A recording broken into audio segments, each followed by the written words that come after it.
This book, really, I started writing during lockdown, but I'd had the idea quite some time beforehand.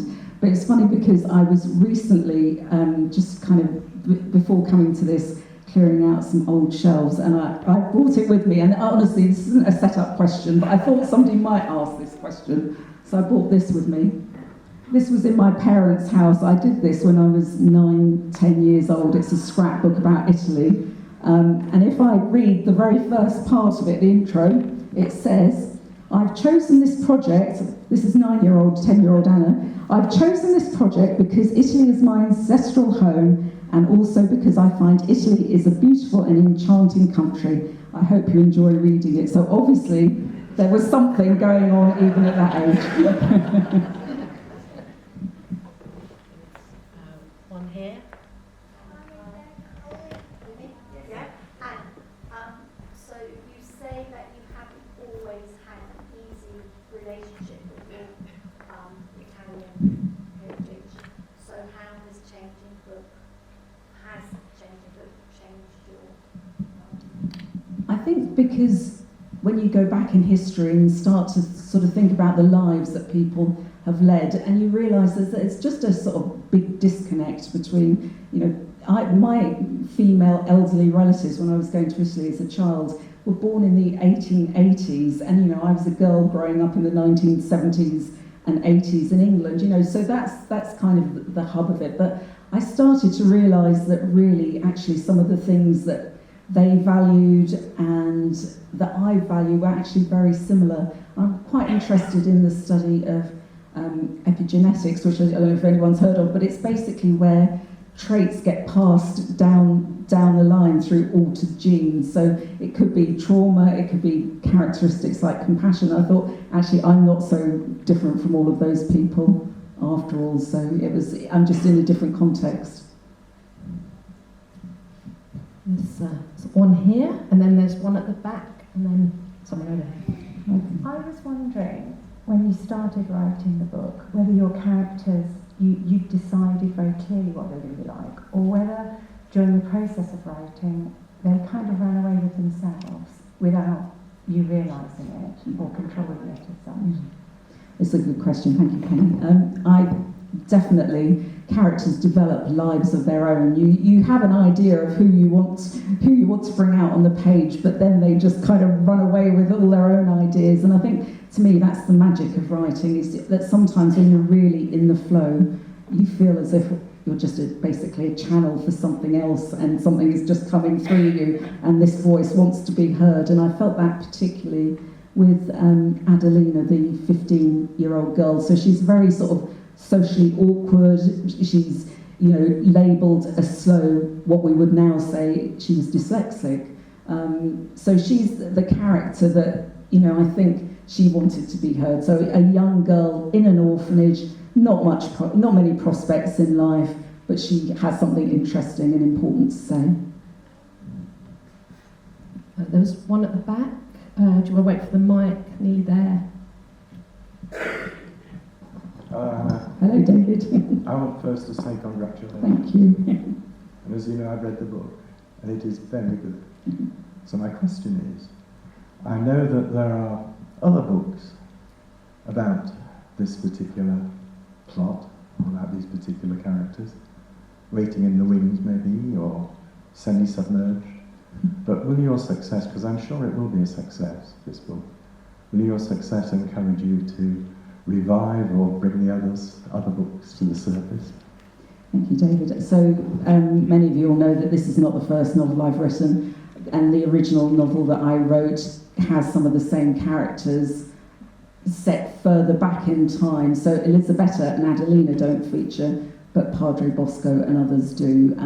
So there's definitely the potential for that book to kind of regenerate in some way. I haven't allowed myself to think about it too much yet, because it's quite a few years since I last looked at that piece of work, and as a writer your skill develops, and I'm not sure if I pick it up whether I'll think, yeah, that's great, or no, I'll leave that one behind. I'm not sure, so potentially.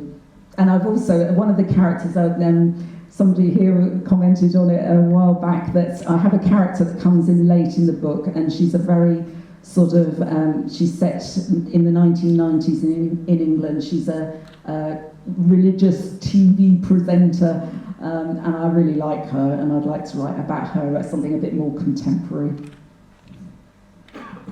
There's one here.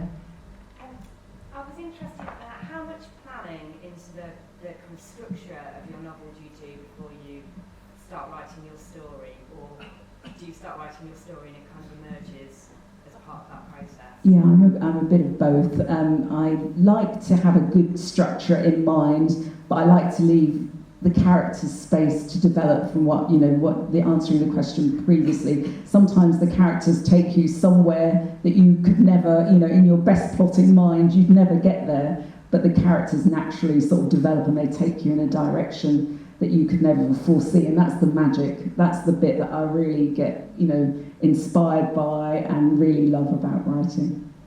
I think we can just have one more.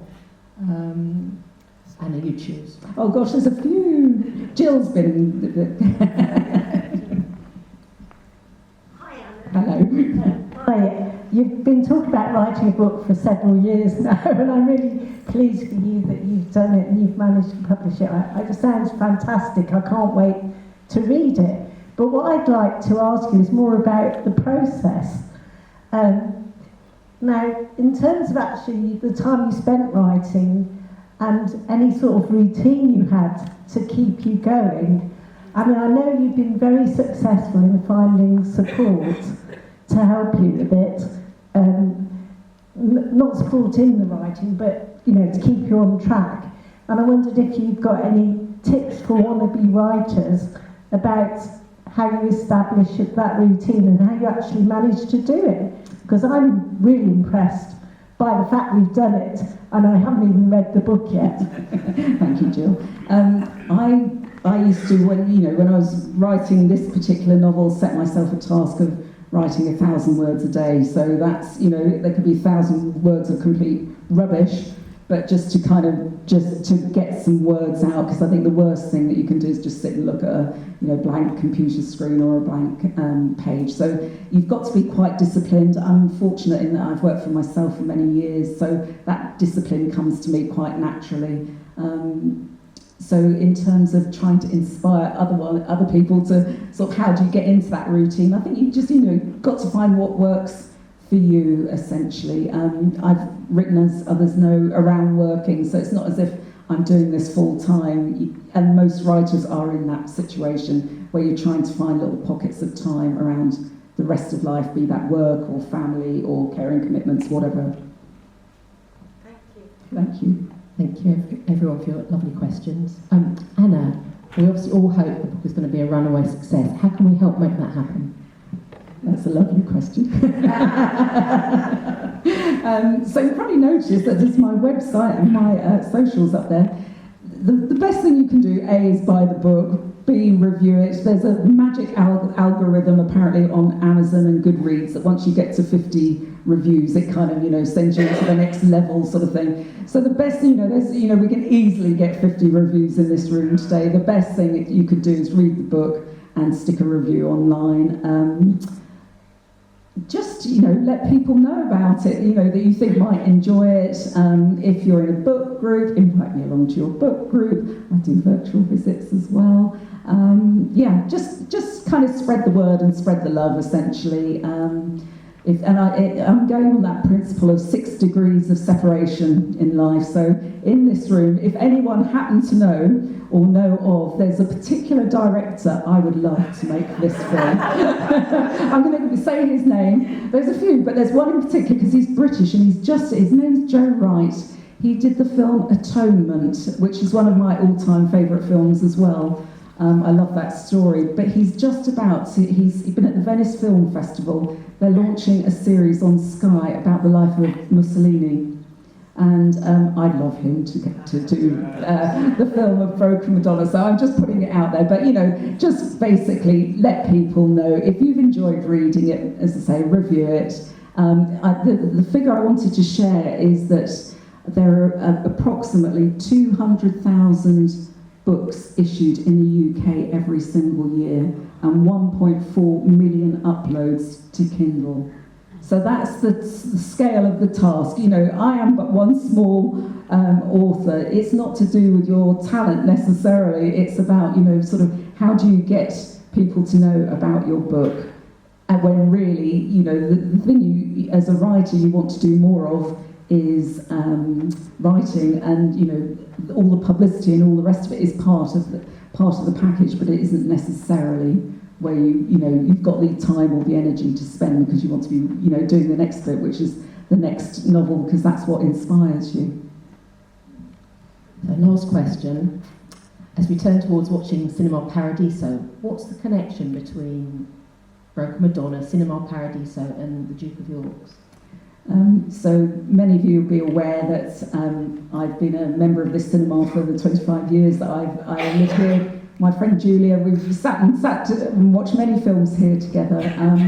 I was involved in the centenary celebrations for the Duke of York. So when you go out, you'll see there's a glass case with a book about the centenary, and I helped write some of that. So that's my connection to the Duke of York. I've always loved this cinema. To me, it holds a lot of, I know, it holds the love of cinema, basically. And Cinema Paradiso as a film is very much about the love of cinema, but for the connection with Broken Madonna, essentially, is it's set in the same period in the late 40s in Italy. It's a lovely, nostalgic film. It's quite deep in terms of emotion for me as well. So if I can capture even a scintilla of the magic of Cinema Paradiso in Broken Madonna, I'll be very happy.